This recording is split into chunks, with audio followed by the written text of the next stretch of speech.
Welcome to Shree Learning Academy. Our today's topic is cross-site scripting. So let's get started.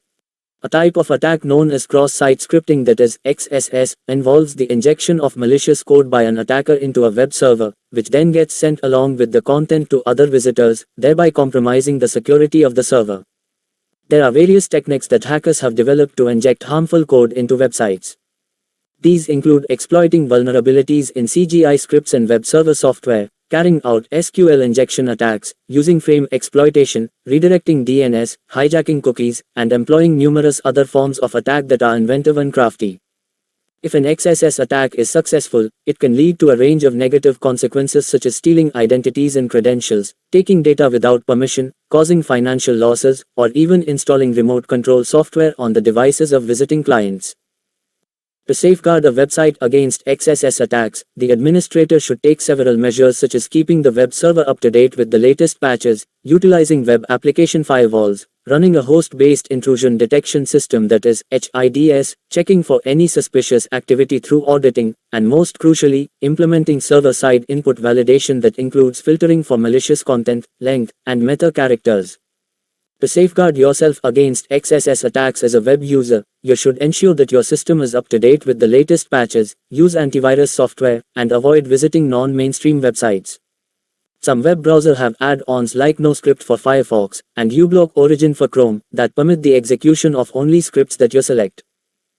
Cross-Site Request Forgery. Cross-Site Request Forgery, which is known as XSRF, is a type of attack that shares some similarities with XSS, but with XSRF, the focus is primarily on the web browser of the visiting user rather than the website they are accessing. XSRF's primary objective is to deceive the user or their web browser into performing actions that were not intended or authorized. Such actions could comprise logging out of an active session, uploading a site cookie, modifying account details, retrieving account information, making purchases, and more. A type of XSRF attack involves infecting the victim's system with malware that remains inactive until the user visits a specific website. Once the website is accessed, the malware sends requests impersonating the user, deceiving the web server and allowing the attacker to perform malicious actions against the server and the client. Zeus is an instance of an exploit that employed XSRF, which would remain hidden on the victim's computer until the user visited their online bank site. Once the malware confirmed the account balance and obtained the bank account number, this information would be forwarded to the controlling attacker, who could then initiate an ACH money transfer to another bank. As a result, this is an instance of malware that facilitates the direct theft of money from the victim's account. To protect against XSRF attacks, website administrators can take preventive measures such as mandating confirmations or reauthentication whenever a connected client requests a sensitive or risky action. These measures could involve the user re-entering their password, receiving a code via text message or email that must be entered on the website, initiating a phone call-based verification, or solving a CAPTCHA, which is a technique for distinguishing between humans and software robots. Adding a randomly generated string, also known as a nonce, to every URL request and session creation could be an additional protective measure. It would also be helpful to verify the client's HTTP request header referrer to prevent any spoofing attempts. Users can adopt more secure practices like utilizing anti-malware scanners and HIDS, activating a firewall, avoiding non-trusted websites, logging off properly instead of just closing the browser or moving to another URL, regularly updating browser, and clearing out temporary files and cached cookies. These practices can significantly enhance security. Reflected cross-site scripting. Reflected cross-site scripting is a type of web vulnerability where an attacker injects malicious code into a website's response, which then gets executed in a victim's browser. The attack usually involves sending a specially crafted link to the victim, which contains the injected code as a parameter.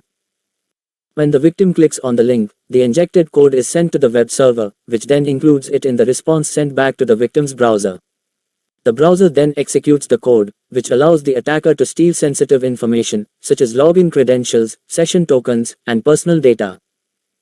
Reflected XSS attacks are usually caused by a lack of input validation on the server side. This means that the web application fails to properly filter or sanitize user-supplied input before using it to generate a response.